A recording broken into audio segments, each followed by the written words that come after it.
Hello everyone, welcome to lecture force.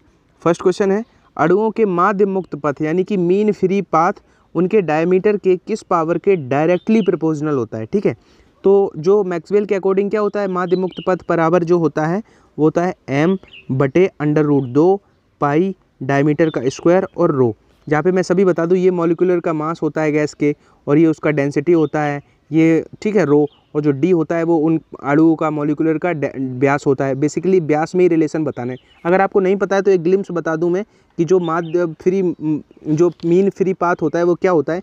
जैसे कोई gas है, उसमें जो उसके मॉलिक्यूलर होंगे, उसके अणु होंगे, उसमें जो करस्पॉन्डिंग कोलिशन होता है, तो उन दो परस्पर टक्करों का जो बीच का डिस्टेंस होता है, उसी एवरेज डिस्टेंस को हम मीन फ्री पाथ कहते हैं। ठीक है, यहाँ पे ये क्वेश्चन पूछा जाता है एयरफोर्स और नेवी में, जो उसके डायमीटर के किस पावर के। अब डायमीटर डिनोमिनेटर में है, जब ये हर से अंश में जाएगा तो पावर डायमीटर का -2 हो जाएगा।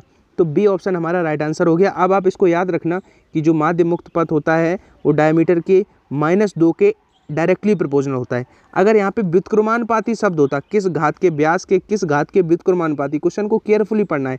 यहाँ पे अगर इन्वर्सली प्रोपोर्शनल दिया है तो फिर एक ऑप्शन 2 का होता, क्योंकि डायमीटर नीचे था और उसका स्क्वायर था, मतलब पावर 2 के तो व्युत्क्रमानुपाती है। लेकिन अगर डायरेक्टली प्रोपोर्शनल है तो पावर -2 होगी। ठीक है, पदार्थ के लिए परावैद्युत नियतांक जो है, डाइलेक्ट्रिक जो कांस्टेंट है वो 2.5 है। उसकी वैद्युत प्रवृत्ति जो XE होगी उसका वैल्यू क्या होगा। तो देखो, सबसे पहले तो आपको 3 तरह के होते हैं, फेरोमैग्नेटिक, ठीक है, और देखो प्रतिचुंबकीय, अनुचुंबकीय और लौह चुंबकीय। ठीक है, उनमें सबके लिए वेरी करती है। ये निगेटिव है तो आपका प्रतिचुंबकीय होगा, एक से बहुत बड़ा, एक से बहुत कम। वो बातें छोड़ो, यहाँ पे ये आपके लिए नया क्वेश्चन हो सकता है। अगर ऐसे जो है इलेक्ट्रिक जो सस्केप्टिबिलिटी होती है उसका वैल्यू पूछे तो डायरेक्ट आप कैसे फाइंड कर सकते हो, आप डायलेक्ट्रिक -1 उसका वैल्यू हो जाएगा। जो डायलेक्ट्रिक कांस्टेंट होगा उसमें से 1 घटा दोगे, वही मेरा आंसर हो जाएगा। यानी कि 2.5 में से 1 घटा दो, यानी कि 1.5, यानी कि 1.5। ठीक है, 1.5 में इसका मल्टीप्लाई नहीं करना है, 1.5 यहाँ पे हमारा राइट आंसर हो जाएगा। यानी कि ए ऑप्शन इस क्वेश्चन का राइट आंसर है। दोनों सिरों पर खुली आर्गन नलिका यानी कि जो ओपन आर्गन पाइप है उसकी फ्रिक्वेंसी दी है और एक सिरा इसका क्लोज कर दिया जाए यानी कि वो क्लोज आर्गन पाइप बन जाएगा, तो उसकी पूछिए। देखो कन्फ्यूजन हो सकती है क्योंकि इसका आधा भी ऑप्शन है, 512 का आधा 256, और इसका डबल भी ऑप्शन है यानी कि 1024। तो कन्फ्यूजन के चांसेस बहुत हैं। इसके लिए आपको इसलिए रिवाइज करा दूँ, जो आपका दोनों सिरों पर ओपन होता है यानी कि ओपन आर्गन पाइप होता है, उसके लिए फॉर्मूला क्या होता है, V/4L 2L सॉरी।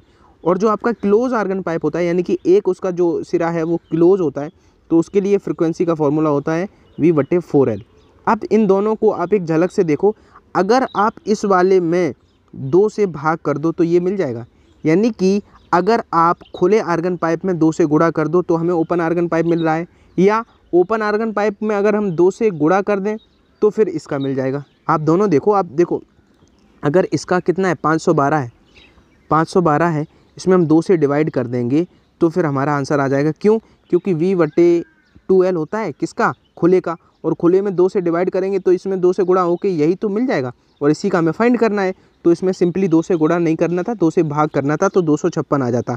अगर मे भी इस सवाल में कहता कि एक जिसका क्लोज आर्गन पाइप है उसकी 512 है, मेरी बात ध्यान से सुनना, अगर क्लोज की देता और हमसे ओपन की पूछता, वो कहता खुले आर्गन पाइप की बताओ, तो फिर हमें क्या करना होता है, तो फिर हम उसका डबल कर देते। ठीक है, आई होप आपका क्लियर हो गया होगा। एक इंटरफेरेंस एक्सपेरिमेंट में 2 जो कला संबंध यानी कि कोहेरेंट सोर्स हैं जिनकी तीव्रताओं का अनुपात 25:4 है, प्रयोग में लाए गए व्यतिकरण प्रारूप में मैक्सिमम और मिनिमम तीव्रताओं का अनुपात बताना है। तो देखो, सबसे पहले आप एक बात बताओ, हमें दिया क्या है, तीव्रताओं का अनुपात। हमें हर बार पेपर और पेन नहीं उठाना है, हमें पता है कि तीव्रता होता क्या है, एम्पलीट्यूड का स्क्वायर। तो अगर हम तीव्रता क्या होता है, आयाम का स्क्वायर। तो यहाँ से अगर हम ये निकालना चाहें तो वो तीव्रता का अंडर रूट ले लेंगे, यानी कि यहाँ से, क्योंकि हमें एम्पलीट्यूड इसलिए निकालने पड़ेंगे, अब मैं आपको बता रहा हूँ प्रोसेस। तो इससे अगर तीव्रताओं का अनुपात ये था तो आयामों का अनुपात क्या हो जाएगा, 5:2 हो जाएगा। इनका वर्गमूल लिया हमने, आयामों का अनुपात निकाला। यह आपको सवाल में डायरेक्ट आयाम एम्पलीट्यूड्स का दिया रहेगा, नहीं दिया हो तो एक स्टेप आगे आप तीव्रताओं से पहले आयाम निकालो यानी कि उनका वर्गमूल लेके। अब कभी भी आई मैक्सिमम और आई मिनिमम निकालना है तो ऊपर क्या करो, एम्पलीट्यूड का सम करके उसका स्क्वायर कर दो, 5 और 2 7 कर दो, 7 का स्क्वायर 49, और नीचे उन्हें सब्सट्रैक्ट करके उसका वर्ग कर दो, 5 में से 2 गया 3, 3 का वर्ग 9, यानी कि 49:9, यानी कि बी हमारा राइट आंसर। देखो मैं ये नहीं है कि इनका पूरा डिटेल नहीं बता सकता हूँ, लेकिन ट्रस्ट में मैं आपको इस तरह की हैबिट डालना चाह रहा हूँ। जो ये प्रैक्टिस सेशन में ला रहा हूँ, इनका सबसे बड़ा बेनिफिट ये होगा कि आप कैलकुलेशन को मिनिमाइज़ करने की हैबिट डाल रहे हो। ऐसा नहीं कि ये क्वेश्चन मैंने कराया नहीं है, लेकिन मैं आपको वही है ना कि मैं आपको ये सिखा रहा हूँ कि आपने देखा कि सबसे पहले तीव्रताएँ थी, तो आपको मेंटल में आना चाहिए था। इस सवाल को मेंटली कैसे करना था कि 5 2 हो गया, 5 2 का मतलब आयाम 5 2 है, 5 2 7 हो जाएगा, 7 का वर्ग ऊपर रहेगा, यानी कि 49 ऊपर रहेगा हमारा, इतने ही में आंसर हो जाता। बार बार वही आदत मत डालो कि हम पहले लिख रहे हैं उसके डायरेक्टली प्रोपोर्शनल, फिर लिख रहे हैं a1 + a2 का स्क्वायर बटे a1 - a2 का स्क्वायर। हम भाई कोई नर्सरी या केजी के बच्चे तो है नहीं, हम एयरफोर्स के एयर वॉरियर बनने जा रहे हैं। तो फिर हमें चीज़ों को बहुत जल्दी क्विकली करने की हैबिट डालनी है, और वो हैबिट मैं प्रैक्टिस से डला दूंगा। बस आप बने रहो मेरे साथ, ट्रस्ट के साथ, ठीक है। एक श्रेणी परिपथ में L = 2 मिली हेनरी है, C = 5 माइक्रोफैरड और रेजिस्टेंस 0.2 ओम है, ठीक है। तो रेजोनेंस पर गुणता कारक यानी कि क्वालिटी फैक्टर बहुत पूछा जाता है। क्वालिटी फैक्टर एयरफोर्स में ज़रूर पूछा जाने लगा है अब, जब से ऑनलाइन पेपर हुआ है। तो आप याद रखना, क्वालिटी फैक्टर निकालने के लिए आपको क्या करना है, 1 रेजिस्टेंस 1 प्रतिरोध, अंडर रूट में लिखना है L/C, यानी कि ऊपर इंडक्टेंस नीचे कैपेसिटेंस। अब कर लो कैलकुलेशन, ये फॉर्मूला आप स्क्रीनशॉट ले सकते हो अब इसका, ठीक है। तो 1/R, R का मतलब 0.2 ओम, ठीक है। अंडर रूट, अब देखो एक मेरी बात ध्यान से सुनना कि इसमें मिली हेनरी और माइक्रोफैरड है, ठीक है। तो अगर हम आपका 2 मिली हेनरी को हेनरी बनाएंगे तो 10⁻³ से गुणा करेंगे। सिमिलरली अगर हम 5 माइक्रोफैरड को फैरड बनाएंगे तो 10⁻6 से गुणा करेंगे। ये आई होप सबको पता होगा। अब इसको जब फर्दर कैलकुलेट करोगे तो आपका जो क्वालिटी फैक्टर है वो कितना आ जाएगा, 100 आ जाएगा, ठीक है। क्योंकि अब आप इसको कट भी कर लेना और कैलकुलेट कर लेना। चलो मैं करा देता हूँ, क्योंकि फ़ोन की स्क्रीन है और मैंने जो पेन है वो मोटा ले लिया है, तो आप इसको देख लेना, जो क्वालिटी फैक्टर है वो 100 आ जाएगा, ठीक है। यानी कि हमारा सी इसका राइट आंसर है। फॉर्मूला याद कर लेना और कैसे किया वो एक बार देख लेना, क्योंकि ये मिली और माइक्रो ये प्रॉब्लम्स क्रिएट कर सकते हैं। तो आई होप आपने मेरी मास्टर PDF खरीदी होगी, तो उनमें क्या है कि मैंने फिजिक्स के पहले कुछ कॉन्सेप्ट्स दिए, जैसे कि जितने भी किसके संरक्षण पे क्या वर्क करता है क्या नहीं करता है। तो अगर आपको परचेज़ करनी है तो डिस्क्रिप्शन बॉक्स में उसका लिंक दिया हुआ है, जो ख़रीदने का प्रोसेस दिया है। 30 रुपये में उस PDF को आप परचेज़ कर सकते हो, ठीक है। किसकी विशिष्ट ऊष्मा सबसे अधिक होती है, मतलब स्पेसिफिक हीट, ऊष्मा धारण करने की क्षमता किसकी सबसे अधिक होती है। तो आप कंफ्यूज नहीं हो जाना तांबा देख के, ठीक है। यहाँ पे कंडक्टिविटी की बात नहीं कर रहा है। आप ये मत सोचने लगना कि पारा यार बड़ा अजीब सा होता है, पानी से थोड़ा अलग होता है, Hg होता है, हल्का होता है, पारा हो सकता है। देखो वाटर जो होता है, पानी होता है, उसकी जो स्पेसिफिक हीट है वो सबसे अधिक होती है। यानी कि पानी जो होता है उसकी वाटर में ऊष्मा धारण करने की एंड हीट को एब्जॉर्ब करने की जो कैपेसिटी है वो सबसे ज़्यादा होती है। ये क्वेश्चन बहुत बार पूछा जा चुका है। एक मनुष्य समतल दर्पण से 3 मीटर पर सेकंड की गति से दौड़ रहा है, और अगर प्रतिबिंब उससे कितने दूर से भाग रहा होगा। एक मैं बात बताऊं आपको, प्लेन मिरर से 2 क्वेश्चन फ्रिक्वेंटली बनते हैं। एक प्लेन मिरर का ये क्वेश्चन आएगा कि अगर प्लेन मिरर में कोई किसी वेलोसिटी v वेलोसिटी से इसकी तरफ भाग रहा है तो उसका इमेज का जो स्पीड होगा वो उससे डबल होगा। मेरी बात याद ध्यान से सुनना। अगर 3 से वो एक्चुअली भाग रहा है तो उसमें जो इमेज होगा वो 6, यानी कि डबल से भागेगा, ठीक है। अब इसमें कन्फ्यूजन कहाँ हो जाती है, उसमें भी डबल लड़के कर देते हैं। कहेगा कि एक लड़का है 6 फुट का, उसको अपना पूरा इमेज देखने के लिए में जो मिनिमम जो प्लेन मिरर है वो कितना होना चाहिए, तो उसमें आंसर होगा 6 फुट, 12 फुट, 3 फुट। तो लड़का उसमें भी क्या कर देगा, डबल कर देगा। नहीं, डबल करने की आदत केवल वेलोसिटी के केस में होती है। अगर वो 6 फुट का है और अपना पूरा इमेज देखना चाहता है तो उसको 3 फुट, यानी कि जस्ट आधा अगर प्लेन मिरर है तो वो अपना पूरा इमेज देख सकता है, ठीक है। ये 2 केस होते हैं, प्लेन मिरर से बनते हैं। और वो तो आई होप पता ही होगा कि अगर 2 प्लेन मिरर हैं और उन पे किसी थीटा एंगल पे कोई रखी है वस्तु तो नंबर ऑफ़ इमेजेस पूछे जाएंगे। तो 360/θ-1 से उसमें हम नंबर ऑफ़ इमेजेस फाइंड कर सकते हैं। एक परमाणु गैस है, मतलब मोनोएटॉमिक गैस है, उसके लिए कांस्टेंट वॉल्यूम पर स्पेसिफिक हीट बतानी है, विशिष्ट ऊष्मा, यानी कि CV पूछ रहा है बेसिकली वो। तो CV क्या होता है, फ्री डिग्री बटे 2 और R, यही तो होता है। यानी कि एक परमाणु गैस के लिए होता है फ्री डिग्री 3, द्विपरमाणु यानी कि मोनोएटॉमिक के लिए, डायएटॉमिक के लिए होता है 5, और पॉलीएटॉमिक यानी कि बहुपरमाणु के लिए होता है 6। तो किसी की भी पूछी जा सकती है स्पेसिफिक वॉल्यूम पे, जो नियत आयतन पे जो स्पेसिफिक हीट होगी तो वो कांस्टेंट वॉल्यूम पे, तो वो क्या हो जाएगी। इसमें अगर एक परमाणु की बात करी गई मतलब 3/2 कितना हो जाएगा, 3/2 रखेंगे तो ऑप्शन ही नहीं। अच्छा हाँ, सी ऑप्शन है 3/2 R, ठीक है। इसी में अगर द्विपरमाणु की बात करता है तो 5/2। अब Cv तो हो गया, हो सकता है कि नियत दाब पर कह देता, Cp पूछ लेता, तो Cp के लिए भी फॉर्मूला याद रखना F/2 + 1 होता है, ठीक है। उसमें सीधा सीधा F/2 और Cp की बात कर रहा है तो F/2 + 1 और हो जाता है, ठीक है। समांतर प्लेट संधारित्र है, एक पैरेलल प्लेट कैपेसिटर है जिसके प्लेटों के बीच में अगर पहले हवा थी, कैपेसिटेंस तब 8 था। अगर अब क्या है कि इसके बीच की दूरी को हाफ कर दें और उसके मध्य जो डाइलेक्ट्रिक है 6 वाला रख दें, कोई परावैद्युत पदार्थ भर दें तो हवा की जगह पे, तो नई धारिता क्या हो जाएगी। मैं आपको बता रहा हूँ कि मैं इसकी मिनिमाइज अप्रोच बता रहा हूँ कि आपको देख के ही क्लिक करना है। आपने पता है कि कैपेसिटेंस का जो फॉर्मूला होता है धारिता का F(0) A/D, यहाँ पे K भी होता है डाइलेक्ट्रिक कॉन्स्टेंट का। अब हमें एक झलक अपना ऑब्जर्वेशन ये करना है कि D के डायरेक्टली प्रोपोर्शनल है, इनडायरेक्टली मतलब बीच की दूरी जो होती है, प्लेटों के बीच की दूरी अगर आधी करी गई है, आधी करी गई है मतलब आधी करने पे तो डबल हो जाएगा, वो 8 का 16 हो गया।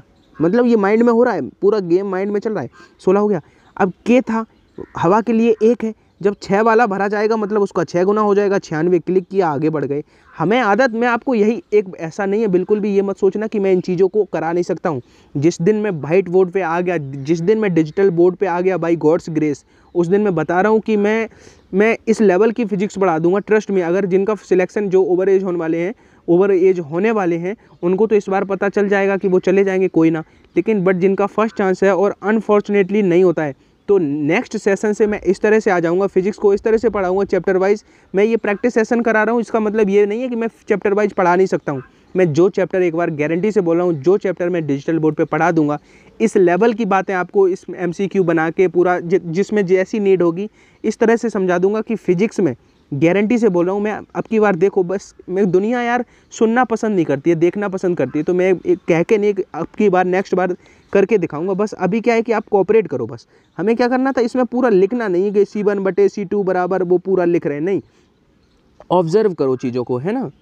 किसी कण पर 2 फोर्स F और F लग रहे हैं, उनका रिजल्टेंट भी F है, यानी कि 2 फोर्स दोनों इक्वल हैं और रिजल्टेंट भी वही है, तो दोनों के बीच में जो एंगल होगा वो क्या होगा। इस क्वेश्चन को रिप्रेजेंट इस तरह की भी करा जा सकता था, वो कहेगा 2 बराबर बलों का परिमाण भी बराबर है, ऐसे भी कहेगा, या ऐसे लिख दिया उसने, तो बहुत से लड़के सोचेंगे यार कुछ एरर हो गई होगी, यहाँ F1 F2 नहीं दिया। नहीं मेरे भाई, जो रिजल्टेंट होता है वो क्या होता है, R² होता है, वो होता है A² + B²। फोर्स का मतलब 2 बल है, मतलब वेक्टर ही तो है वो। बल कैसी होती है, सदिश राशि होती है, AB cos θ। अब मेरी बात ध्यान से सुनना, ये इसके बराबर है, क्योंकि यहाँ पे भी F लिखेंगे, यहाँ पे भी F, तो ये कट गया।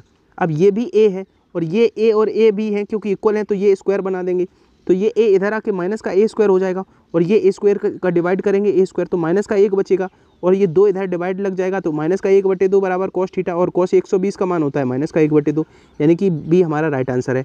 तो अब एक बात बताओ, आपका अभी 20 दिन के बाद पेपर है, क्या आपको ये पूरा वहाँ पे करना पड़ेगा? प्रैक्टिस का बन जा, प्रैक्टिस का बेनिफिट पता है आपको, एग्जाम हॉल में समझ में आएगा। जितने भी ये क्वेश्चन मैं करा रहा हूँ, बस एक काम और कर लेना, मेरा हम्बल रिक्वेस्ट है आप लोगों से कि इन वीडियोस का एक बार रिवीजन, जो ये अभी मैं लेटेस्ट करा रहा हूँ, एग्ज़ाम से पहले 1 वीक में कर लेना, तो आपको डेटा भी ऐसे याद रहेगा जैसे, मतलब मैं क्या ही बताऊँ, जैसे F देखा 120 ऐसे क्लिक करोगे जैसे आपको एकदम से आपकी बचपन की दोस्त हो, जैसे आपको इतना फेमिलियर हो जाओगे आप ऑप्शन से, ठीक है ना। तो बस प्रैक्टिस करते रहो।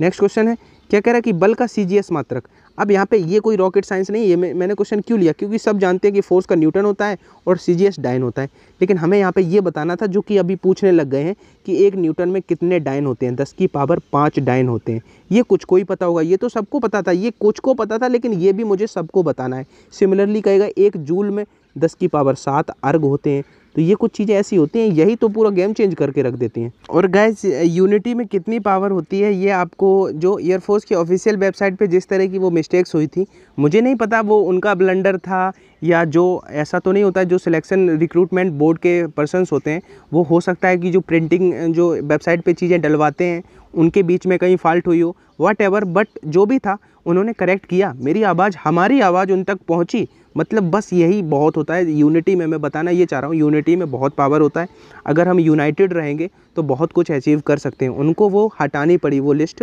जो राजस्थान वाली थी और जो बिहार वाली थी, वो उनको हटानी पड़ी वेबसाइट से। तो बस बताना ये है कि यूनिटी में बहुत पावर होती है। नेक्स्ट क्वेश्चन है, और एक बात और बताऊँ कि मैं ये छोटे छोटे वीडियोज़ इसलिए दे देता हूँ क्योंकि बहुत सारे बच्चे मुझसे कमेंट करते हैं कि सर जैसे ही मैं आपका वीडियो देख लेता हूँ तो अंदर से मैं चार्ज होता हूँ। आपका छोटा रिचार्ज हमें बहुत सारे लड़के कहते हैं अंदर से चार्ज कर देता है और मेरा पढ़ने में और मन लग जाता है।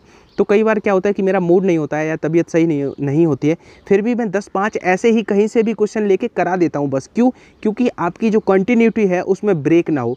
तो आप ये ना सोचा करो कि ये इसमें अगर मैंने आज 10 क्वेश्चन कराए या उसमें 2 क्वेश्चन पहले से करा रखे थे, तो भाई रिवीजन भी बहुत ज़रूरी होता है। मैं ऐसे ऐसे धनुर्धरों को जानता हूँ, वो पढ़ने में बहुत अच्छे थे, लेकिन एग्ज़ाम के लास्ट वाला 1 महीना होता है ना, उसमें पढ़ाई नहीं कर पाई और अनफॉर्चुनेटली उनका सिलेक्शन नहीं हुआ। तो अंत भला तो सब भला, ये आपने सुना है। तो ये चीज़ आपने पढ़ी तो है ये टेम्परेचर वाली, लेकिन हो सकता है हमसे अगर 2000 बच्चा पढ़ रहा है रेगुलरली, उसमें अगर 700 को भी ये नहीं पता है और उसको मेरे रिवीजन कराने से उसको पता चल जाती है, तो इससे बढ़िया क्या हो सकता है। अब देखो जैसे कि ये क्वेश्चन है, ये बहुत पूछा जाता है और उतने ही बार मैं करा चुका हूँ। 70 से 65 होने में, टेम्परेचर कूल होने में 5 मिनट लगे, तो 65 से 60 होने में कितना टाइम लगेगा। इसी तरह के ऑप्शंस होंगे, यानी कि जो टेम्परेचर डिफरेंस होगा वो सेम होगा ऑलवेज़।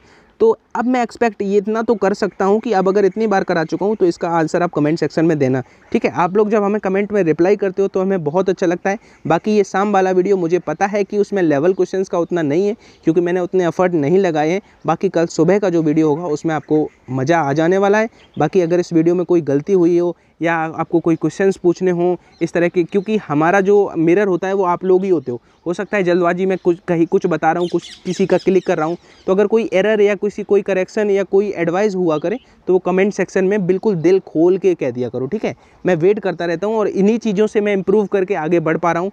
तो क्योंकि सब कुछ जो हो वो आप ही हो, तो आप लोग इसी तरह से सपोर्ट करते रहो।